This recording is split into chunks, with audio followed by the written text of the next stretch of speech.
संपूर्ण देशवासियों को बधाई देता हूं कि आज गुप्त नवरात्रे के पहले दिन से ये शिव पुराण की कथा प्रारंभ हो रही है।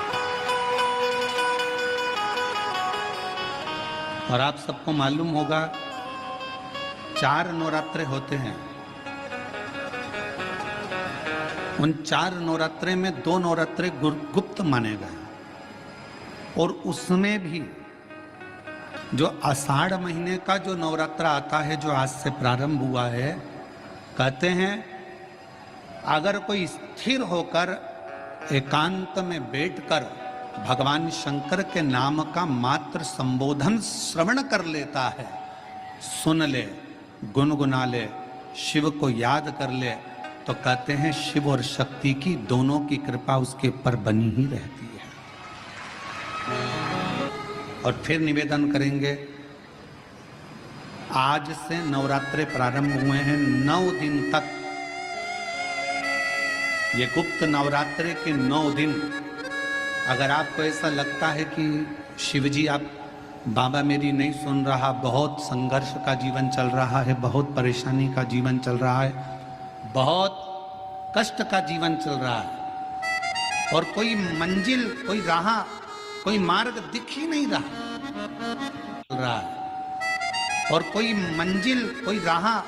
कोई मार्ग दिख ही नहीं रहा, तुम्हारा कैसा भी दुख है, जो आज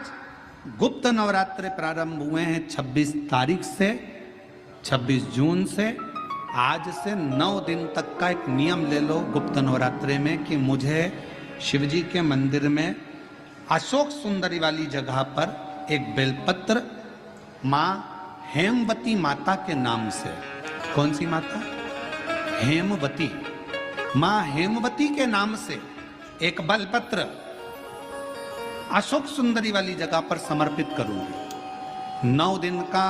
एक नियम धारण करो और 12वें या 15वें दिन आप देखिए आपका जो दुख है मेरा बाबा उसको काट कर ही रहा। गुप्त नवरात्रे जो आज से प्रारंभ हुए हैं, गुप्त नवरात्रे जो आषाढ़ महीने का ये गुप्त नवरात्रा है, इस नवरात्रे में हेमवती माता का स्मरण करना, एक बेलपत्र का पूजन करना या एक बेलपत्र के वृक्ष के नीचे आप 9 दिन तक भी, अगर मंदिर तक भी नहीं जा सकते, मंदिर में आप बेलपत्र रखने नहीं जा सकते, तो आपके घर के आंगन में, द्वारे पर, बगीचे में, आपके घर के पास अगर कोई बेलपत्र का पौधा है,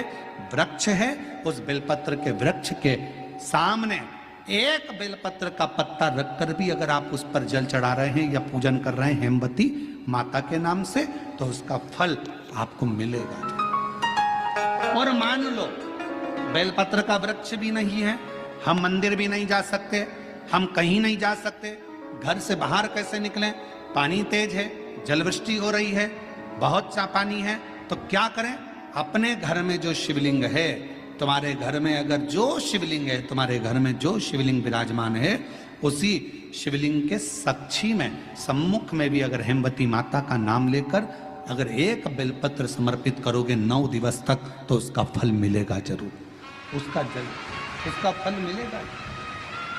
फिर से बोलो, कौन माता? हेमवती।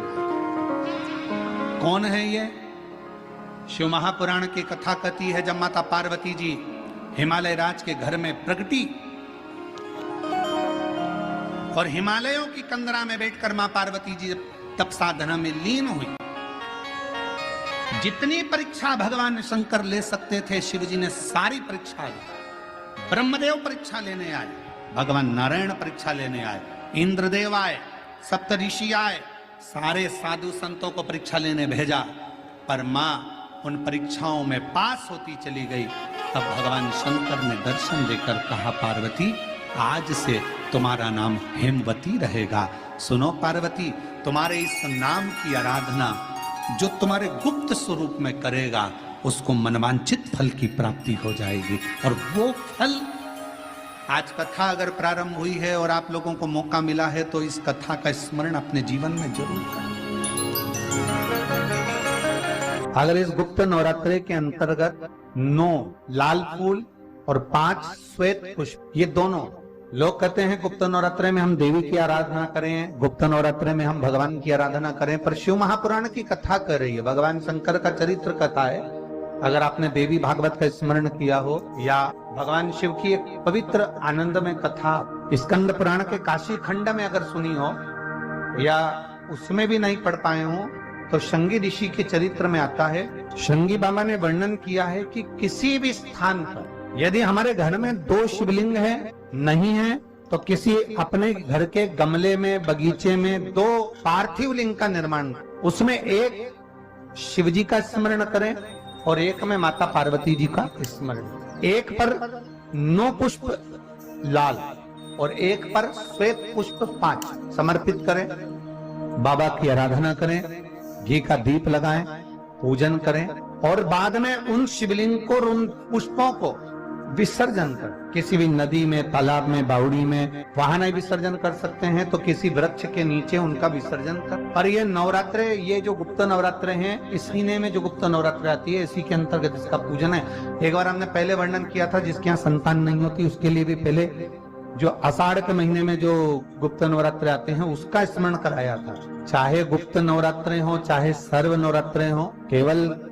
देवी की आराधना कर रहे हैं और सोचें कि हम माता जी की आराधना कर रहे हैं और माता जी हम पर प्रसन्न हो। शिव महापुराण की कथा कहती है, कोई सी भी नवरात्रे में अगर आप शंकर भगवान की आराधना के साथ देवी की आराधना करेंगे तो शिव महापुराण की कथा कहती है महादेव शिव और शक्ति दोनों ही कृपा जरूर करते हैं, ये निश्चित।